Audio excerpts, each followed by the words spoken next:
My name is Chelsea.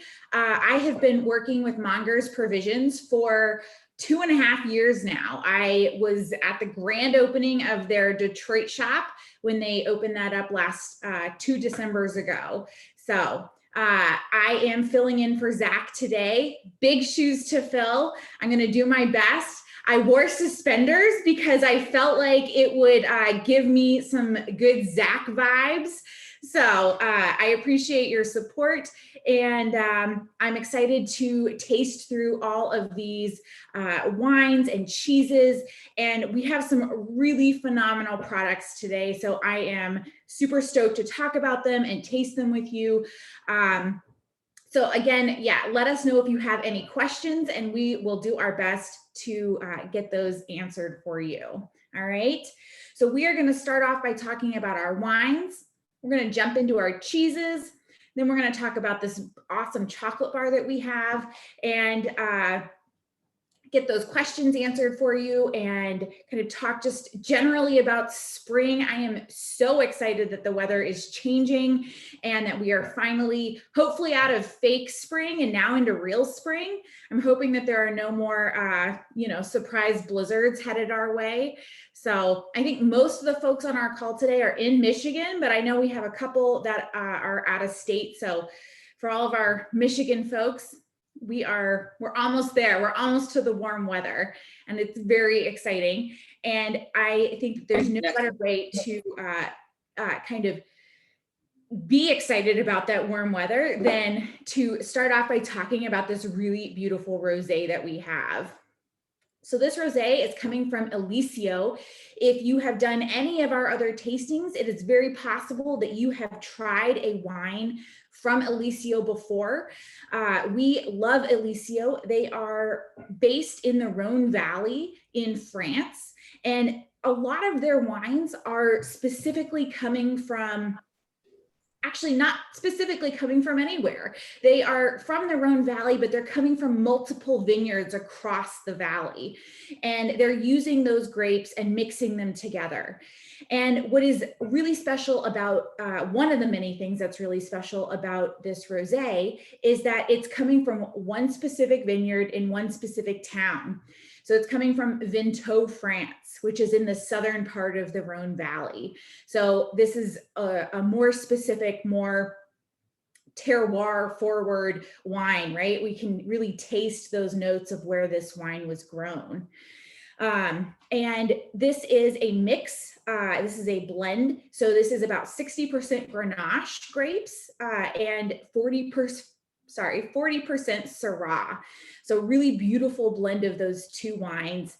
And it has such a gorgeous coppery, almost salmon color to it. I really love the color of this wine. And when you are smelling this wine, what you're going to get is a really beautiful nose of strawberries and peaches.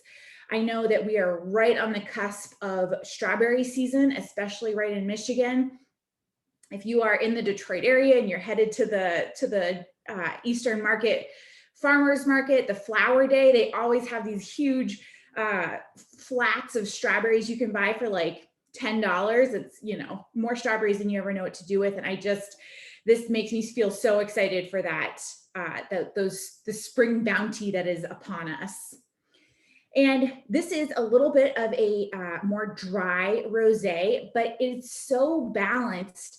It is dry, but kind of delightfully tart at the same time. And it has a really juicy finish.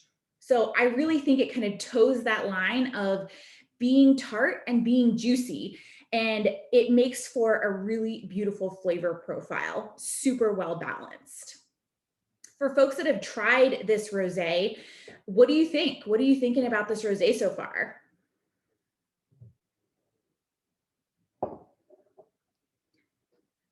I see we got some thumbs up. I love that. Awesome.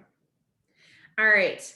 Well, if you have any questions, again, definitely pop those into the chat, or you can feel free to, just ask away. So our second wine, Perfect spring wine, someone says. I love that. Our second wine that we have here is an awesome example of a Pinot Noir. I think this is a really great showcasing of how delicious Pinot Noir can be. This is coming from Louis Latour, and this winery is located in Central East France, so another French wine here. It is located on the site of an ancient monastery, and it's at about 500 meters above sea level. So they are getting some of the most incredible weather up there. In the summer months, they're really able to take advantage of the sunshine during the day while avoiding some frosts at night and really allowing the grapes to take advantage of that nice cool weather. And they are using a combo of hand picking these grapes and a mechanical machine to use to pick those grapes. And then they are aging them in stainless steel vats for 10 to 12 months. And you know, I'm sure if you've done a tasting with us before, you've heard Zach talk about the different ways that you can age, different vessels that you can age wine in. And I love wines that have been aged in a stainless steel vat because they really allow that fruit to shine through. It really does allow the grape and the fruit flavors that are present in the aging of that grape to be the star of the show. And I really think we get a lot of that here. This is a very fruit forward wine, and it is pretty soft in its tannins. And it even has a little hint of cocoa on the back end, I find. So this is a really beautiful wine. It's going to pair so great with cheeses. In fact, that is why we picked it out, is we talked to a lot of folks and they said, this is the wine you have to bring in to pair with some of these great spring cheeses. So really beautiful red wine. Have folks tried both of the wines at this point? Awesome. Any initial thoughts? Either one really stand out to anybody so far?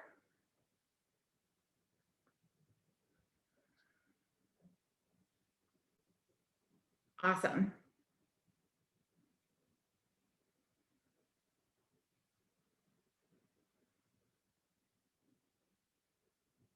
Lots of love. I love it. I love it. Love for the rosé and the Pinot. Perfect. So I want to talk now about, I want to jump right into our cheeses because I am super excited about all four of our cheeses that we have today. They are really just the best representation of spring in their flavor profiles and even in the fact that a lot of them are only available in the springtime. So the first cheese I want to talk about is our Idle Pastures, our fennel pollen Idle Pastures, coming from Idle Farms. Idle Farms is located in Northport, Michigan, which is up in the Leelanau Peninsula, and that's about 30 miles north of Traverse City. They are using alpine goats that are fed on a rotational grazing system. So they have about 200 acres on which their goats graze, and they're always changing them from pasture to pasture to make sure that those goats are getting a really varied diet and allowing them to maintain that healthy goat lifestyle, right? So a lot of cattle these days are fed grains and kept in one location, but Idle Farms is really committed to having sustainably raised goats, and they feel really strongly that that makes for better tasting cheese. And they are always tweaking their recipe though, because of the changing nature of their goats' diets. They do have to kind of tweak that recipe every batch that they're making, because the composition of the milk is going to change as the goats' diets change. So this definitely leads to healthier goats, healthier land, and it's a little bit of a more sustainable practice. So this is a farmstead cheese, which means that Idle Farms is raising all of those goats right there. They are milking those goats and then using that milk to create their cheese, right? So they're in charge of that whole process. And we really love that. It allows for a lot of continuity within that product, and it allows them to have a lot of control over every aspect, right? So a lot of times we will find cheeses that use the cooperative method, which is super common. And the cooperative method is where many farmers come together and they are pooling their milk, and then creameries come in and purchase that pooled milk. And so we love to highlight farms that are doing this farmstead method because it is a little bit less common these days, for sure. So each goat during this season that we're in right now, which is kidding season, when the goats have their babies and they're producing milk, they are able to produce up to a gallon of milk a day, each goat that is producing milk. And so they milk them twice a day. And that lasts during the duration of kidding season, which is usually from about February until July. And then once July hits, they really have to stop that process. If you think about all the different types of milk that we consume, cows, you can milk a cow all year round, right? Cows are very easy to trick in that manner. And so you can continue to milk a cow and it will just keep producing and producing and producing. Goats and sheep are much less easy to trick. So Idle Farm says, we're not even gonna try, right? We are just going to allow them to have that season of milk production. And then once that milk production is over, we will stop making this cheese. So what that means for us is that this cheese is not available to us year round. We have this cheese, once the milk production stops, we can really get this cheese for about another 3 months or so. So right into early fall. And then we have about 4 or 5 months where this cheese is just not available. They're not producing it. We can't buy it. Shelf life has gone by on what has already been produced. And so we have to wait until the next kidding season starts. So Chelsea, a couple things that have popped in here real quick as you're kind of on that subject. yeah. Someone wants to know, does the temperature difference in spring across the different regions affect the profile of the cheese, knowing, the goat are eating different grass and things are growing differently? How does that impact it? Yeah, for sure. It definitely does. Based on what animals are eating, it can definitely affect the taste of the milk. And so, based on the temperature and, if you have a late spring, if you're much further, north and you have a late spring that starts, you're not going to get that kidding season until the goats feel like it is time. And, it is going to, their diet based on what is available and what's growing is going to change seasonally. And so, yeah, definitely that temperature is going to play a role for sure. Yeah. And then we have some people already doing some early tastings of the Pinot and goat cheese as a great combination. Our master Jameson of pairing, saying the fig jam and fennel goat go really well together. And then, there's someone even who's Crystal who said they replaced cream cheese with Idle Pastures the last year and they've never looked back. So some really interesting uses that you can do with this great cheese. Yes, yes, for sure, for sure. I love cooking with Idle Pastures. I did stuffed shells the other night, and instead of ricotta, I did this goat cheese in the stuffed shells. Phenomenal. Definitely a great replacement for cream cheese. I love this on like a spinach and strawberry salad. There are so many great uses for this goat cheese. It melts really beautifully. So even if you just have like a pasta with some nice spring veg, you could toss a round of this in there and it melts so nicely. It creates like this really beautiful sauce over the whole cheese. You don't even need to add anything else. So I definitely recommend cooking with Idle Pastures for sure. For sure.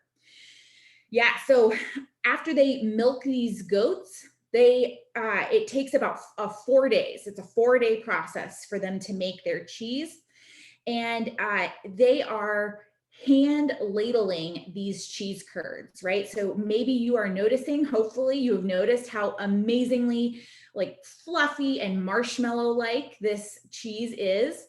It's such a phenomenal texture. And they get that, they are achieving that by hand ladling those cheese curds. So they really allow the integrity of the cheese curd to remain intact. And so what you end up with is this really light, fluffy texture. So if you think about those little vacuum packed logs of goat cheese that you often see at the grocery store, I think of those as being a little bit more dense and crumbly, right? And so the reason for that is that they are mechanically extruding those curds. And it really breaks down the cheese curd, which gives it that more dry, crumbly texture. So that's how they are achieving this really awesome fluffiness, which I just love. It's also really citrusy. If you can kind of taste through that kind of garlicky, licoricey, citrusy fennel pollen, you're going to get some really beautiful citrus notes in the cheese itself. And they are achieving that by allowing a little bit of the extra whey to drain off from those curds. And it really makes for such a beautiful taste. I like to refer to this cheese as a gateway goat cheese because a lot of folks find goat cheese to be off-putting, right? It can have a kind of goaty texture or goaty flavor to it, for maybe lack of a better term. But I find that this is a converter. This will convert folks to liking goat cheese because it is very mild and it has some really beautiful flavors to it. Speaking of kind of this, you mentioned this is kind of a gateway one. We know that they have things like Mount Idle and, Idle Gris. How does this kind of compare to those kind of goat cheeses, which are a little bit, firmer, a little bit different?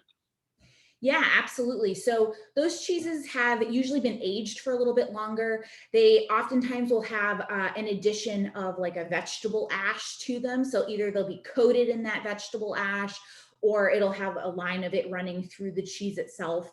And that definitely affects the flavor and gives it a little bit of a different texture as well. What other goat cheeses do you recommend? This is your entrance to it. What other things would you say for people to try for those who are just dabbling into goat for the first time? Yeah, absolutely. So first of all, Idle Pastures comes in like 5 different flavors. So different additions into it. They have a honey lavender. They have a just like their classic goat cheese, which has no flavorings in it. They have garlic and herb, and maybe one more, I can't recall. Anyways, so those are all fantastic. I would also say that goat's milk can be used to make many different kinds of cheeses. I think a lot of people really get into this thought that goat's cheese is only this kind of soft log or a little round like this, but it can really be a very versatile cheese. We have some great goat's milk Goudas at the shop that I find are phenomenal and are also a little bit more unexpected.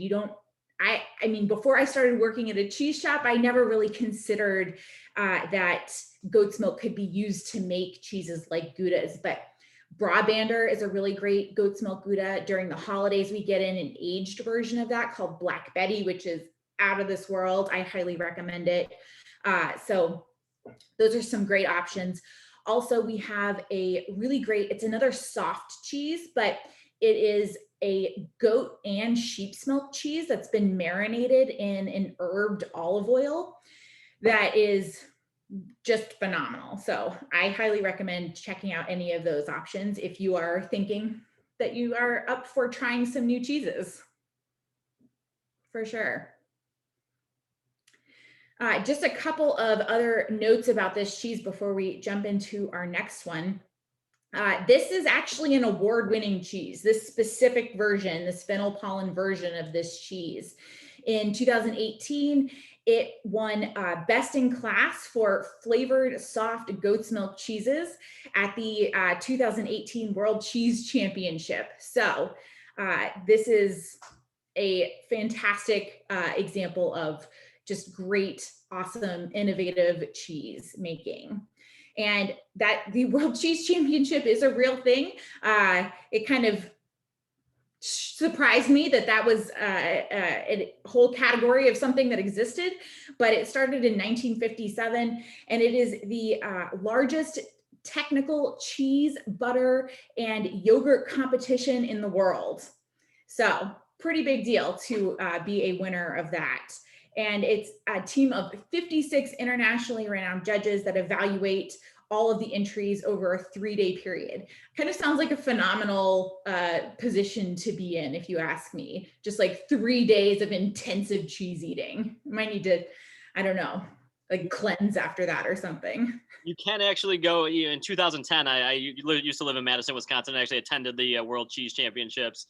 They let you taste and kind of be a part of everything. So if you're ever in Wisconsin at the time, that's usually where it's held. I definitely recommend visiting. It's an every other year expenditure, but they also do the U.S. ones in between. So definitely a really unique event to see and be a part of. Yeah, for sure. Awesome. Well, so what are folks thinking about this goat cheese? Do we have any like initial feedback in the chat or anything, Benji, about this cheese? Or I know you mentioned that they're loving it with the Pinot Noir, but I actually think this is a really great pairing with the rosé as well. Yeah, I mean, people are really enjoying this. Really, we even say Idle goes really well with a herby pate. A lot of just really good things about how to pair this, kind of things you mentioned earlier. Someone mentioned how great their lavender one is too that you mentioned. So yeah, really positive feedback, and yeah, definitely the wine pairings are beginning as well. Love it, love it. And I would also recommend for folks that do frittatas, this is really great in a frittata. It's also really great in like a spring vegetable galette as well. So get that nice flaky crust in there, some vegetables on top, really can't go wrong. So we're gonna go ahead and jump into our second cheese. And we're gonna talk now about Mount Tam. And so this is gonna be this really beautiful kind of half circle that we have here. And Mount Tam is coming from Cowgirl Creamery. We love Cowgirl Creamery. It is based in Point Reyes Station, California, which is about 45 minutes north of San Francisco. And it was founded in 1994 by partners Peggy Smith and Sue Canley, who actually just announced their retirement. So we are super sad to see them retire. They have been such a force in the cheese world and have really been innovative and at the forefront of a lot of really fantastic changes that we have seen across the cheese industry. And for many years, they have had 2 storefronts, one in San Francisco and one in Point Reyes. And the one in San Francisco is in the iconic Ferry building.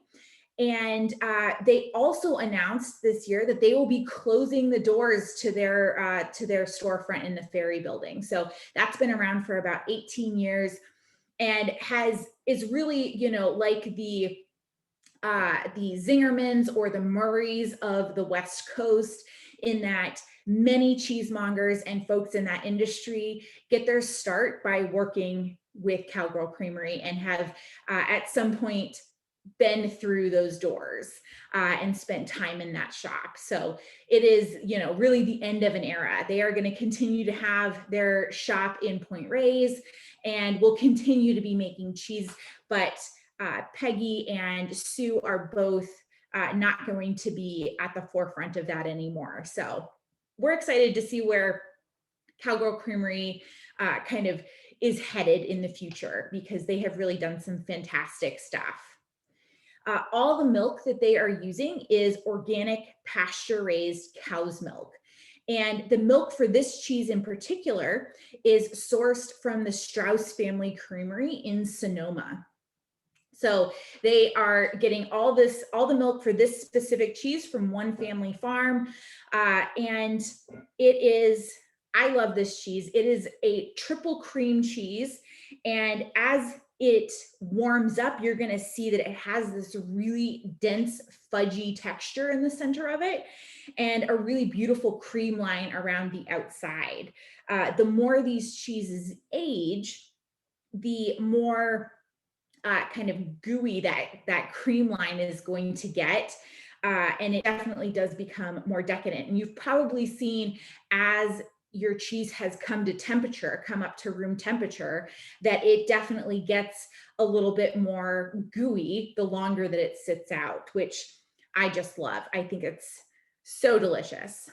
So this is, again, a triple cream, and it has a bloomy rind on the outside, which is edible. And they are using a washed curd to make this cheese. So they're taking those curds, and before they add the salt, they are literally washing them off. And what that does is it takes away a lot of the lactose sugar that is present on those curds as they're being made. And that allows, and that really limits the bacteria that can change into acid. So it makes it a much more sweeter cheese, a much sweeter cheese. And it doesn't have nearly as much of that bite that you can get with a cheese on the back end of it. So really beautiful washed curd cheese. This has some really great notes of creme fraiche, cultured butter, some really beautiful, I think it's so salty. It just tastes like salted butter almost, right? It's so creamy and beautiful, but it has that nice kind of pasture taste to it as well. And a little mushroomy, I think, too. You can definitely get those mushroom notes in there. And Mount Tam, it is named for the Mount Tam, I'm always going to pronounce this wrong, Mount Tamopolis, I think is how you say it, that can be seen over the San Francisco Bay. Perfect. So a couple things popping up. So first, which wine would you say that this one goes with best in your opinion? Yeah, absolutely. I think this is going to be really beautiful with the Alicio, with this rosé. Just that brightness of the rosé kind of cuts through some of that really rich creaminess in that triple cream. We also did have a vote for your goat cheese and rosé. Someone saying it actually improves the rosé. I know Zach has his tasting scale, and I don't know if you're going to go into one as well, but definitely goes with that +1, +2 type category. Someone brought up the rinds. I know all these rinds we're having tonight are edible, some are not. Anything specific you want to mention about the rinds that, like why people choose to eat them or why they don't? Yeah, absolutely. So I have yet to come across a rind on a cheese that is will physically harm you if you eat it, right? So sometimes when I do these tastings, I say, if you've eaten some of the rind, there's no need to call poison control, right? It's not going to hurt you if you've eaten it. You just might get a weird mouth texture, right? A weird mouth feel in there. So on these softer cheeses with those bloomy rinds, those are absolutely meant to be eaten. And so we encourage you to do that. I know when I was a little kid, this is like the worst sin ever, right? I used to scoop the brie out of the center of the cheese, but that was before I was, fully awakened to how delicious it was. So on some of these other cheeses, you might find that they have a wax rind or a paper rind on the outside. And, with those, if you're ever really unsure if you should be eating the rind of a cheese, we definitely recommend starting at the center of the paste of the cheese and working your way down towards the rind. You're going to find that as you get closer and closer to the rind of the cheese, it gets a little bit more dried out. And that is just due to the closeness to the oxygen around it. And if at any point it becomes unpleasant to eat, then we recommend you stop eating, right? So again, you're not going to hurt yourself by consuming any of these rinds, but if you do take a bite of a wax rind, it's going to be a little chewy. And if you do end up, with something more aggressive, like a Parmesan rind, and you bite down into that, you might have a trip to the dentist in your future. Perfect. We have a debate of a couple of people saying they like the taste of the Pinot better with the Mount Tam as a combo. Nothing wrong with that at all. Some Yeah. people also like it, prefer it with something with warm spices, clove or amaro, and then someone jumping ahead as well saying the rind on Lisa is a little funky, which it definitely is a little bit more funky than you would find on Mount Tam for sure. Yeah, absolutely. Absolutely. Well, the Lisa has a washed rind on it, right? So it's been wiped down with that saltwater bath. And so that definitely gives it a little bit more of an intense funk. Yeah. Excellent observations. I love it. I love it.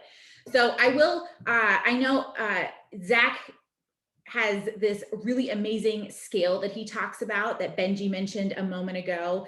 And we really love to talk through this scale for folks because, your palate is different than my palate. And just because I think one combination of flavors works really well doesn't mean that you're going to think that. And it doesn't make me right or you wrong. It just makes us different, right? So we really love to embrace those differences. And so we do work within this scale of a -2 to a +3. So if you've done a tasting with us before, I'm sure that you are familiar with this scale. So I would love, once we're through it, I would love to hear some examples of what you all are finding to be your +2s and 3s, right? So a -2 happens when we have two flavors that when you combine them together really clash, right? On their own, they can be just fine, but when you combine them, they're awful. Really classic example of that is toothpaste and orange juice, right? You brush your teeth in the morning, have that glass of orange juice when you go downstairs to the kitchen, and you realize you should have hit the snooze button on your phone 5 more times and just stayed in bed, because that is the worst, right? Always trying to avoid those -2s. Our -1s happen when there's just an odd flavor combination, right? You're just maybe mindlessly eating something. Really commonly happens when you're at like a potluck or a cocktail party and you go back to take a sip of your wine, and for whatever reason, you have just consumed a crab cake and some chips and salsa and a fruit salad all in basically one bite, and then taking a sip of your wine and realize that that's awful, right? And you're not really sure what that combination of flavors was that has set that bad taste in your mouth off, but you realize that you just need to move on and find something new, right? So that's our -1. 0, by far the most common way that all of us eat, right? We're sitting on the couch, we're having a bowl of popcorn and drinking a beer, and we're not really thinking about how that popcorn goes with that beer, right? We're watching a show, we're talking with our family and friends, and we are just eating. It's just a part of our culture, right? So that's our 0. Our +1, right? We're making a really beautiful red sauce. We add in a little bit of red wine into that sauce, and it just elevates it. It takes it to the next level. So we give that a +1 because the red wine has really elevated our sauce, but the sauce hasn't done any favors for the red wine. So we just give that a +1 because only one part of that equation has been elevated. Then we have our +2s, and I hope that already you've had some +2s. I think we heard the rosé and the goat cheese maybe would be a +2 for somebody. And that's where, maybe you are not the biggest fan of goat cheese, and maybe you tried this rosé and you thought, okay, it's a rosé, I get it.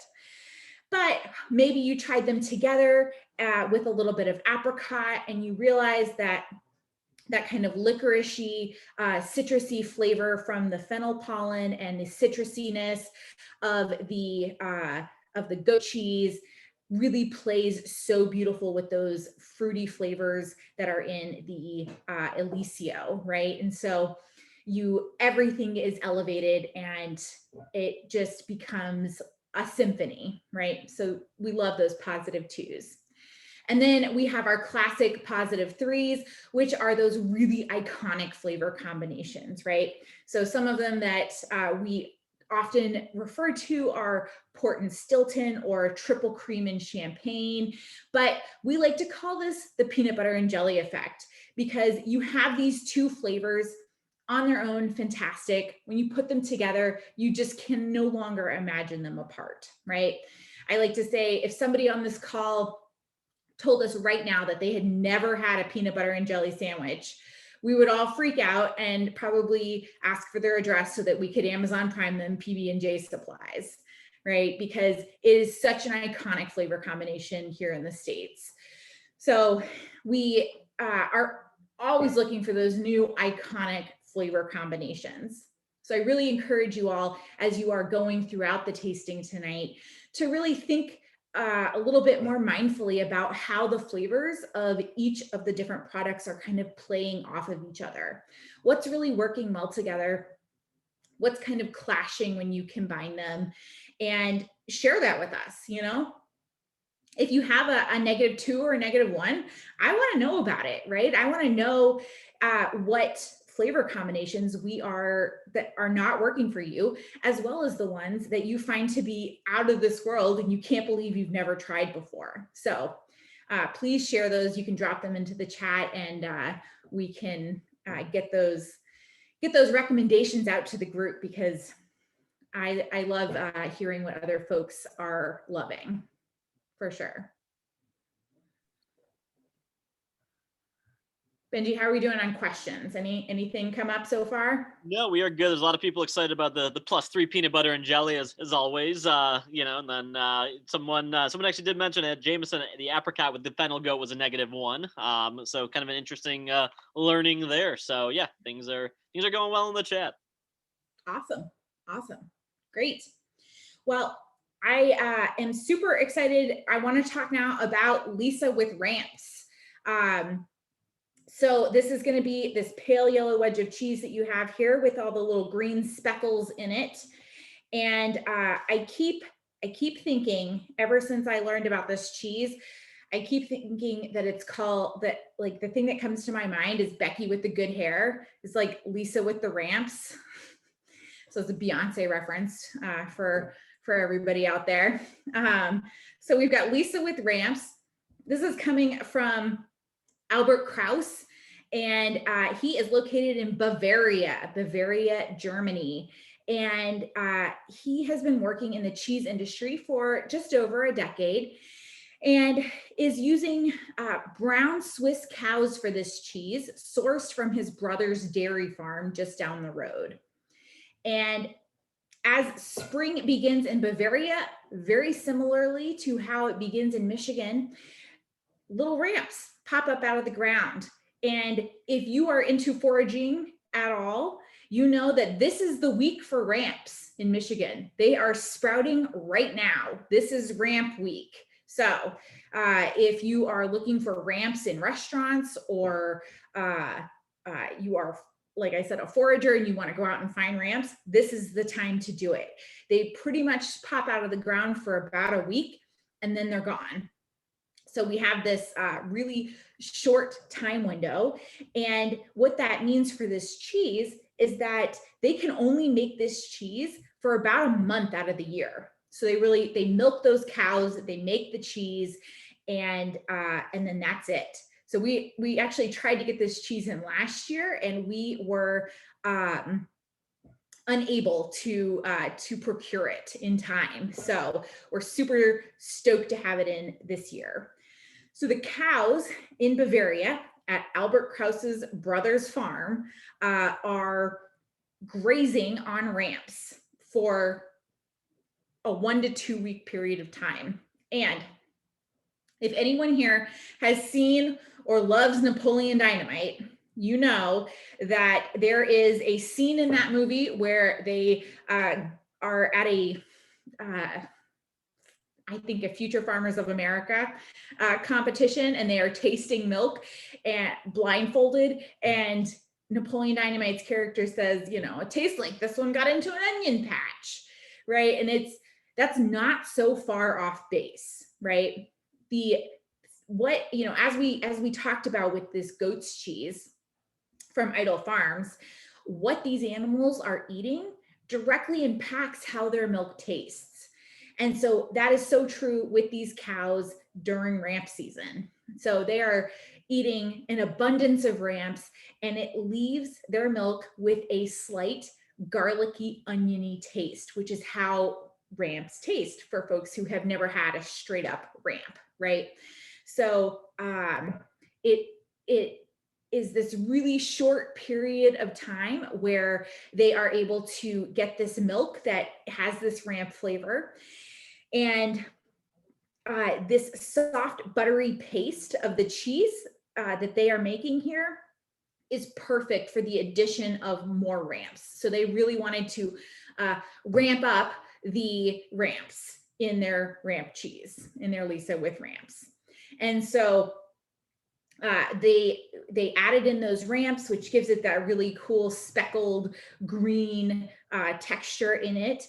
And it is, I mean, I had never had this cheese before this year, and it is phenomenal, right? It is so creamy. It is incredibly snackable and just beautiful, right? So this is another really good cheese that is going to melt really beautifully.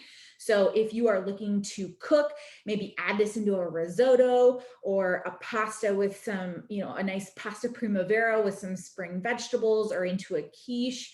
This is a really great cheese that is going to just have that nice buttery taste with that really garlicky, oniony ramp flavor as well.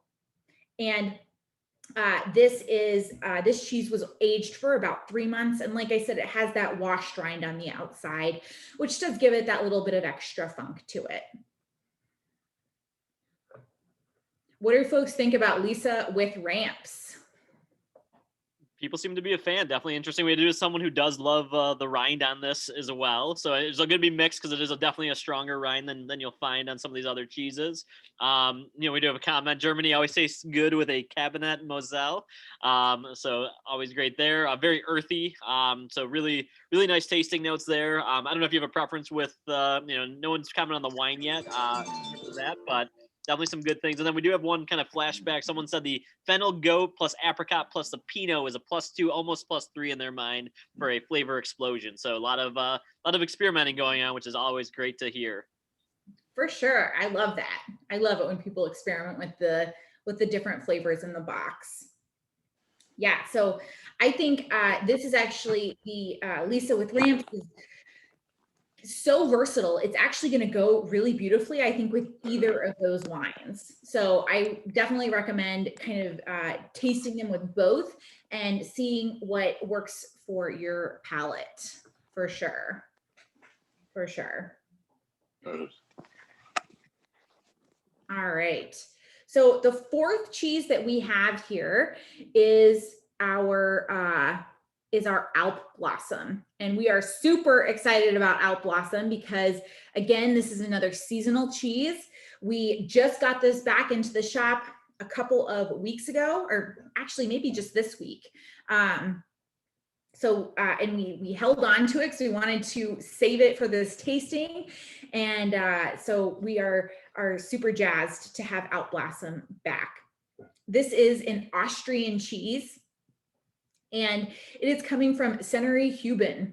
And Sennery Huben is a cooperative that was founded in 1901 as a cooperative, and it continues to operate as such with about 34 members contributing milk into this cooperative. And each member's herd consists of an average of about 15 cows, and they are all located within 5 kilometers of the cooperative. So this is hyper local, very small farms, a lot of family farms that are contributing into this particular cooperative. So we love all of that. All of these cows are grazing on mountain pastures or hay. And this cooperative is actually located in what is known as the Hay Belt. Michigan is in the Rust Belt, and Sennery Huben is located in the Hay Belt, which spans from southern Germany to Western Austria and Eastern Switzerland. So you kind of have this nice little area. These cows, again, are grazing on are pasture grazing and also hay fed. So you get a nice little mix there. Initially, this cheese is aged at the creamery for about 6 months. And then they send it off to Bavaria, where they add the addition of those really beautiful, delicious flowers and herbs that are on the outside. So this is one of our favorite cheeses because it is so beautiful and it is so unique and interesting. And some of the different flowers and herbs that you're going to find on the outside of this cheese are marigold, rose, lavender, chervil, cornflower. So it's really a nice mixture of those flowers and herbs, and it enhances the cheese so much. It really does change the flavor and change how we are eating it. So you get a lot of really nice nutty flavors in this, in the paste of the cheese, really savory. I've even heard some folks say that they think it tastes a little bit like Biscoff cookies. So you have a lot of different flavor profiles at play there. And but it's consistently creamy with a really buttery paste. So just really beautiful, really great example of an Alpine cheese. So, and this is one of the, really iconic pairings with this cheese is honey. So if you do have any honey, I recommend breaking that out and giving it a try with this cheese, because it really does enhance it a lot and is a really beautiful pairing. And I think this cheese is going to pair maybe best with the Pinot Noir, but I'm interested to hear what other folks think. Yeah, we actually have a rosé and Alp Blossom +2 already, so definitely a great one there. We have Alpa's favorite cheese from the shop. Someone says the flowers kind of taste like tea flowers with the flavors on the outside, which is awesome. I did put a link to a picture if anyone has not seen a full wheel of how beautiful it looks on our Instagram, and then both wines go well with it, and people seem really happy with Alp Blossom, as you mentioned, favorite of the shop year after year. Yeah, absolutely. And Alp Blossom we get from our importer Columbia Cheese, and they are importing and sourcing ethically made cheese. And so their whole thought process is maker to monger. And so they are working directly with cheesemakers to provide cheesemongers in the US with these really awesome, unique cheeses. So some of the cheeses that we get from them, we get Lisa with ramps from them. We get the Alp Blossom. If you've been into the shop or done any other tastings, maybe you've tried the Hollerhacker that we have. Hollerhacker is another great one that we get from Columbia importers. And they are striving to showcase innovative cheesemakers who have broken the stereotype of their region, right? So you have this real, I think Alp Blossom is such a great example of that, because you have this really great Alpine cheese and that is so different from a lot of Alpine cheeses that we get into the shop and that we taste, because of that really unique addition of those flowers and herbs. Perfect. We have someone who would want to decorate their whole house with the cheese, which would love to see that. I'm sure it would be absolutely beautiful. And then consensus around Jameson's house is this is a top 2 in all tasting cheese selection. So really happy with that. And yeah, awesome. So happy you guys are enjoying it so far. That's awesome. I love to hear that. All right, so we've talked about all 4 of our cheeses here. Do we have a clear, does anybody have a clear like standout favorite of the cheeses that we have talked about?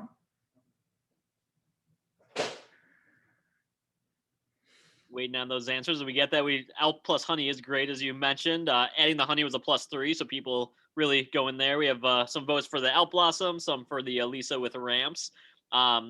Alp Blossom and Fennel Goat.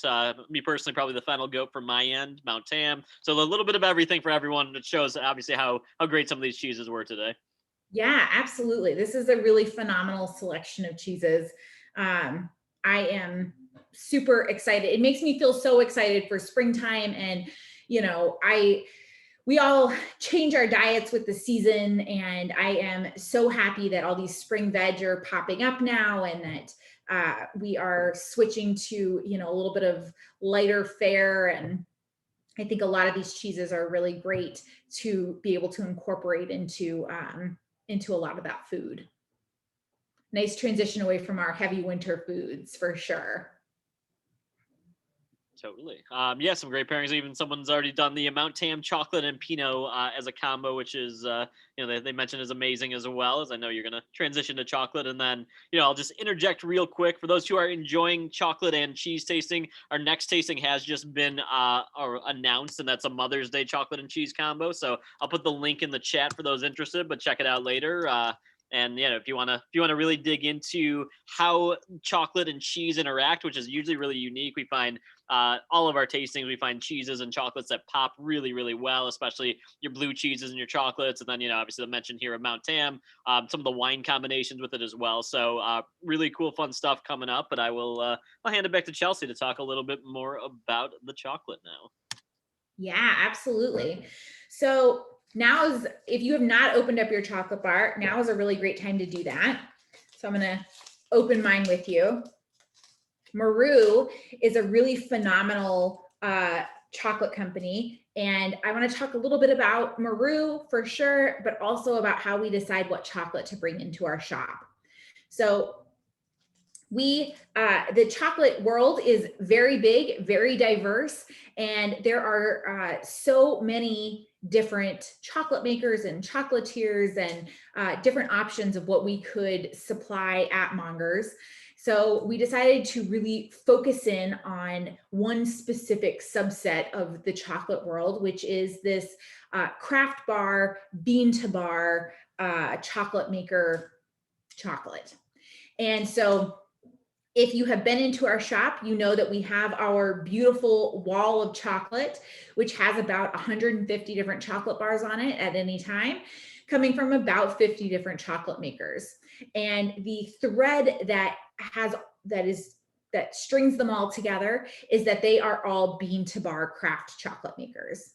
So what that means is that these folks are getting whole cacao beans, oftentimes directly from the farmers. They are then roasting them, grinding them down, and making that chocolate, right? So when we talk about somebody like a chocolatier, that is somebody who's going to purchase bulk chocolate and then melt that chocolate down and make their confections from that chocolate. Awesome chocolatiers out there. We really love Bon Bon Bon in Detroit. So if you are looking for some bonbons, Bon Bon Bon is amazing. They're phenomenal, but we really wanted to kind of focus in on those bean to bar makers. So Maru is such a beautiful example of what bean to bar chocolate can look like. And they are based in Ho Chi Minh City in Vietnam. Was founded by Vincent Maru and Samuel Murata in 2010. And they rely on a really tight network of small farmers from whom they buy their cocoa beans from, usually one bag at a time. So they really, saw a lot of potential in the Vietnamese chocolate industry, which was pretty much dying off about a decade ago.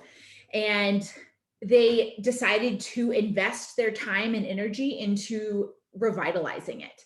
And what they have done is just come up with these really beautiful chocolate bars. They are roasting their cocoa low and slow, so you can really taste the terroir of each of these bars.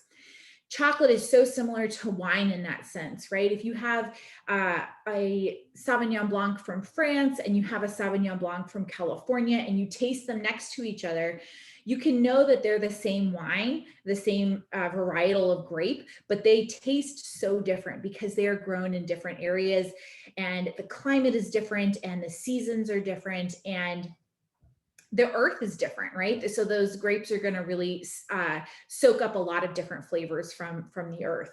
And chocolate is exactly the same.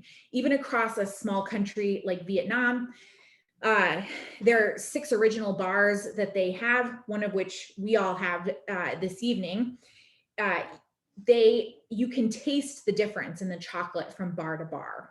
And it is pretty phenomenal. When you think of large companies like Hershey's, they're really trying to create a homogeneous product that is going to taste exactly the same every single time, right? That's their goal.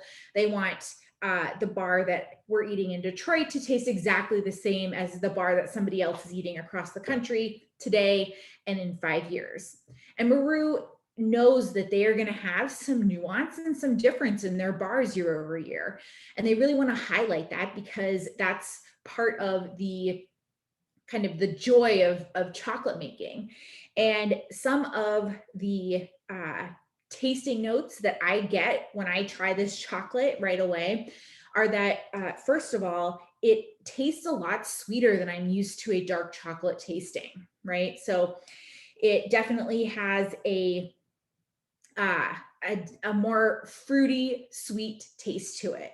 And I had someone last week tell me that they thought it tasted like a raisinette, right? So you get a lot of that fruit flavor that is just naturally present in cocoa when you're trying Maru. So we love that.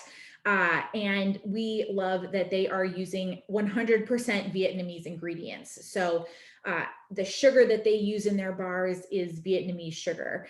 Any of the bars that they have that have additions in them are going to be grown right in Vietnam. So they have some really beautiful springy flavors, like they have a kumquat bar and a coconut milk bar and a ginger and lime bar that really are all phenomenal. I highly recommend checking out. And they are really committed to the idea of sourcing all those ingredients locally. So they were one of the first bean to bar producers of chocolate in Asia, and one of the few in the world to make chocolate at origin, right? So if you've done one of these tastings with us before, you've maybe heard Zach talk about how when we think of chocolate, we immediately gravitate to this idea of, you know, Swiss chocolate or Belgian chocolate. And the reality is that those are countries in which you cannot actually grow cocoa beans.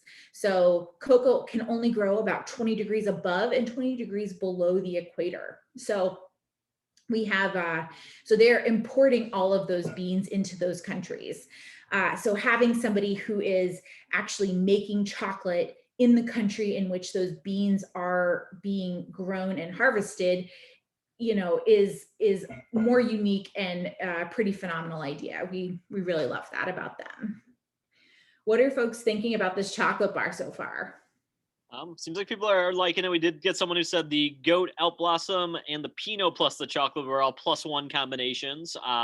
So really great to hear. We did have a unrelated to chocolate, a +3 for a baguette, Alp Blossom, and Wagyu pastrami as a +3 from Jameson. So yeah, people seem to be enjoying the chocolate for sure. Awesome. And I did hear someone earlier in the chat tried the Mount Tam with the chocolate bar. I highly recommend that. So if you have not tried the Mount Tam with the chocolate, I think that is going to be a really great combination.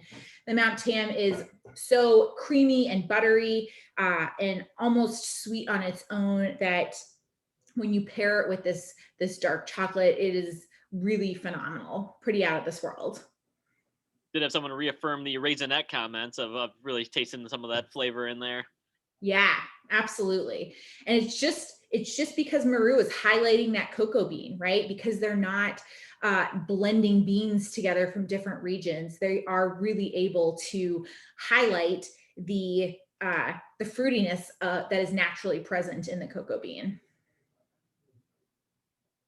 For sure. Awesome. As we wait for some other questions to trickle in, and feel free as always to still ask. I will mention, if you are around this weekend, we are doing a sale at the shop, so 20% off everything, including 30 to 50% off certain items as well. So yeah, feel free to stop by. And then it is National Grilled Cheese Day on Monday, so we brought back the CTO, one of the fan favorites from the past, to get those grilled cheeses going. So if you haven't been to the shop in a while, we would love to see you for grilled cheese, and maybe pick up a couple items out there. Absolutely. Looks like we have a couple other comments come in. Cheese, tomato, and onion. There you go. Tomato and onion. Chocolate goes surprisingly well with the ramps. Smoked some salmon, and it goes well with the Alp Blossom and honey. So really unique combos. And yeah, we, as was mentioned, please try anything you have around your house. Yeah, for sure. This is a really great moment if you've got jams or, I've seen lots of folks really like Mike's Hot Honey with some of these different cheeses. Just, really the sky's the limit on different combinations of flavors, for sure. Awesome. All right. Well, let's see. Benji, any last minute questions before we wrap up for the night? No last minute questions, but as always, we'll leave it kind of in gallery mode, leave this open for people to chat. And if anything pops up, we are more than willing to answer as we trickle down. So I'll let you sign off. Beautiful, beautiful. All right. Well, everyone, we really appreciate you coming to our second annual spring cheese tasting. I think the selection that we had tonight was really phenomenal. We got a lot of cheeses in that, a lot of products in that we don't always have available to us. So, the Lisa with the ramps, this Alicio Rosé is a little bit more difficult to get in. This is actually the first time we've been able to get enough of this rosé into the shop in order to be able to supply a whole tasting. So I just feel so fortunate that we were able to try all these different flavors together, and thank you all for joining us. I appreciate it. Quick question. Chelsea. Thank you. What's the CTO grilled cheese, Chelsea? I don't know if you want to explain what the process is. Yeah, absolutely. So the CTO grilled cheese is Comté, Toma, and onions. So Comté and Toma are both different types of cheese. Comté is a mountain cheese, and Toma is a Havarti style cheese from California. And then we slow cook onions for about 18 hours until they're really nice and beautifully caramelized. And we create basically French onion soup in a sandwich. It's pretty phenomenal. Highly recommend. It's one of my favorites that we have at the shop. No doubt. Cool. I will we'll put it in gallery mode and stop spotlighting, and everyone can feel free to hang out and chat. And thank you all for joining us. This is incredible. Thanks so much, Chelsea. You killed it. I really appreciate it. I appreciate it. Have a good weekend. You too. Thank you, Chelsea. Drink a glass of wine. Yeah, thanks. So good. Thank you. And Shabbat Shalom.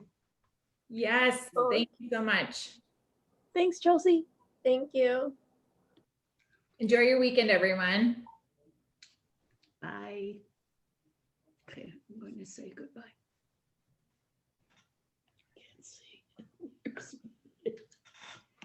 Leave.